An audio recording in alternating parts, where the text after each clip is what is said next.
আবারও ইউরোপিয়ান ফুটবলে দেখা যেতে পারে নেইমার জুনিয়রকে। এবার নেইমারকে দলে ফেরাতে পারে ইপিএল এর অন্যতম সেরা ক্লাব চেলসি। চেলসির সাথে নেইমারের সরাসরি রিউমার না থাকলেও এমন সম্ভাবনা দেখা দিতে পারে আগামী দিনে। আর কিভাবে সেটা সম্ভব, সেসব আলোচনা নিয়ে থাকছে প্রতিবেদন।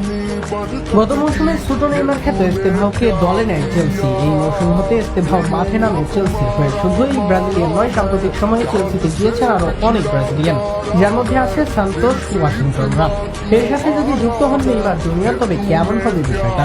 সেই সম্ভাবনায় যুক্ত হয়েছে সাম্প্রতিক সময়ে। যদিও সরাসরি নেইমারের সাথে চেলসির রিউমার হয়নি, তবে চেলসির মাল্টি ক্লাব প্রজেক্টের অংশে নেইমার হতে পারেন চেলসির একজন। একই মালিকানার একাধিক ক্লাবকে মাল্টি ক্লাব নীতি বলে। বিশ্বের অনেক বড় বড় কোম্পানির নানা দেশে নানা ক্লাব রয়েছে।